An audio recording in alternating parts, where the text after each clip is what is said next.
ये कहानी पंडित जी और बकरी ऐसे लोगों के लिए है जो जल्द ही लोगों की बातों में आकर अपना लक्ष्य बदल देते हैं और असफल हो जाता है। एक गांव में एक प्रसिद्ध पंडित रहता था। उस पंडित का नाम गंगाराम था। वह पंडित जिस गांव में रहता था उस गांव के प्रसिद्ध मंदिर में वो पूजा करता था। गंगाराम सिर्फ पूजा ही नहीं बल्कि सभी शादियां व सभी धार्मिक कार्य वही करता था। गंगाराम इतना प्रसिद्ध था कि आसपास के सभी गांवों में उसकी चर्चा हुआ करती थी और सभी लोग उस पंडित का बहुत आदर किया करते थे। गंगाराम पंडित इतने प्रसिद्ध थे कि सभी लोग उन्हीं से अपना धार्मिक कार्य कराने के लिए दूर दूर गांव से बुलाया करते और अच्छा दान भी दिया करते थे। एक बार पंडित जी अपने गांव से दूसरे गांव शादी कराने के लिए गए थे। वह गांव पंडित जी के गांव से 3-4 गांव छोड़कर था। पंडित जी जब शादी कराने के बाद वहां से लौट रहे थे तो उन्हें एक बकरी भेंट स्वरूप दी गई। गंगाराम बकरी को लेकर पैदल अपने रास्ते धीरे धीरे लौट रहे थे क्योंकि उनका गांव 4 गांव के बाद था।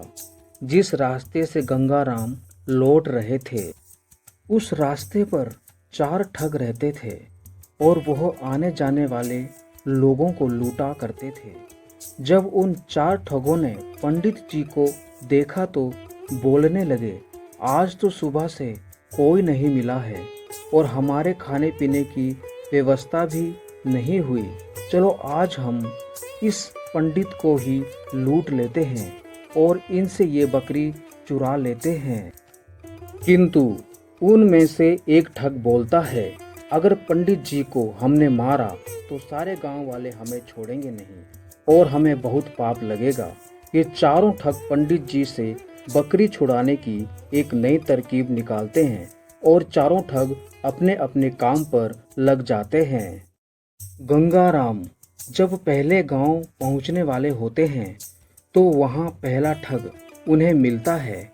ये ठग एक साधारण व्यक्ति की तरह पंडित जी से राम राम करता है और उनके पैर पड़ने के लिए झुकता है, लेकिन वह रुक जाता है और पंडित जी से बोलता है, पंडित जी आप तो बहुत ज़्यादा प्रसिद्ध पंडित हैं और लोग आपकी बहुत इज्जत करते हैं, लेकिन ये क्या, आप इस गधे के साथ क्या कर रहे हैं? पहले ठग की बात सुनकर पंडित जी गुस्सा हो जाते हैं और बोलते हैं, अरे मूर्ख, ये गधा नहीं, ये बकरी है, बकरी। लेकिन वह ठग पंडित जी से कहता है कि ये बकरी नहीं, गधा है, आपको किसी ने बेवकूफ़ बनाया है।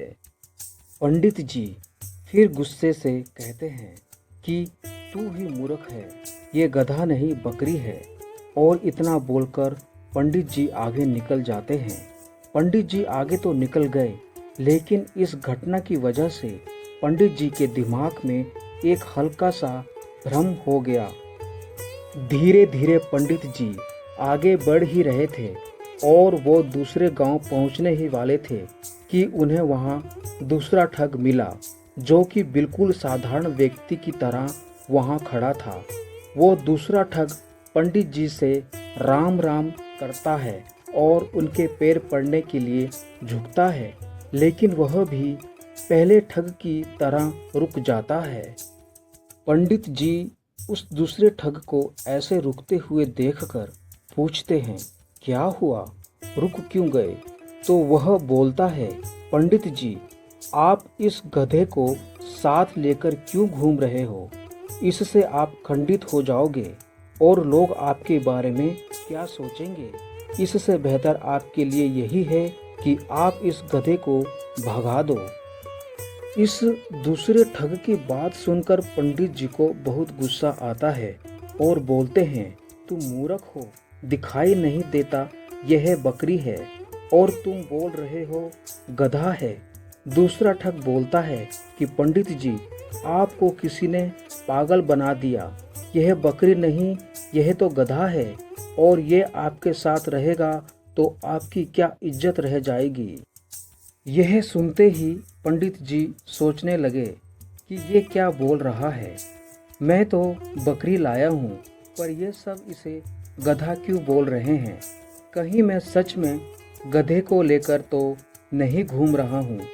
अब पंडित जी सोच में पड़ जाते हैं और वो ठग वहाँ से चला जाता है और पंडित जी भी आगे बढ़ने लगते हैं।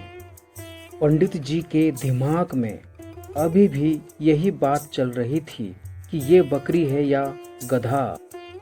जब पंडित जी तीसरे गांव में पहुंचने वाले होते हैं तो उन्हें वहां तीसरा ठग मिलता है। वो भी पंडित जी से राम राम करता है और पैर पड़ने के लिए झुकता है, लेकिन रुक जाता है। तो पंडित जी पूछते हैं क्या हुआ। तो वह ठग पंडित जी से बोलता है, पंडित जी बाकी सब तो ठीक है, आप इस गधे को साथ में लेकर क्यों घूम रहे हो। तीसरे ठग की बात सुनकर पंडित जी कहते हैं कि मैं इस गधे को गांव के बाहर छोड़ने जा रहा हूँ। मुझे रास्ते में दयनीय हालत में मिला था और पंडित जी वहाँ से निकल जाते हैं।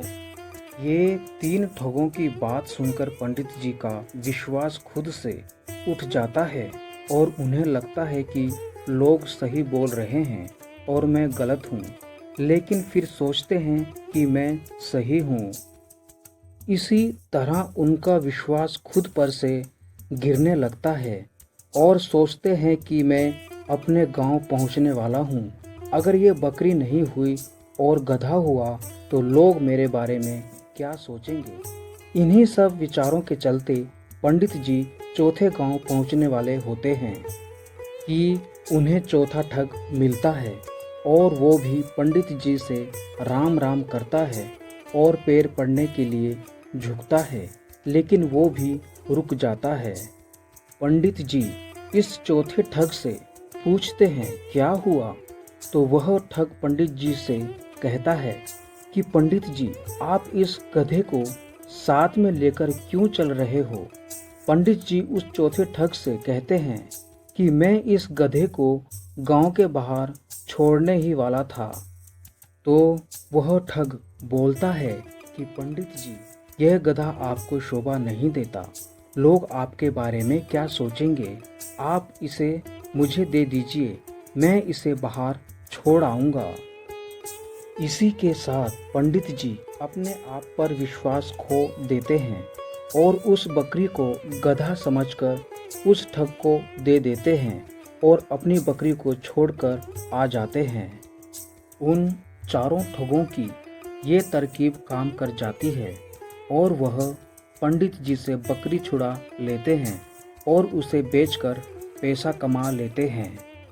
अगर पंडित जी को खुद पर पूरा विश्वास होता कि हाँ ये बकरी ही है, तो वह अपनी बकरी को ठगों को नहीं देते। इसी तरह हमें भी अपने ऊपर विश्वास रखना होगा। मोरल, हमें खुद पर विश्वास रखना चाहिए। दूसरा व्यक्ति क्या कह रहा है उससे हमें कोई फर्क नहीं पड़ना चाहिए, क्योंकि रास्ता भटकाने वाले बहुत मिलेंगे। इस कहानी में भी वही हुआ है।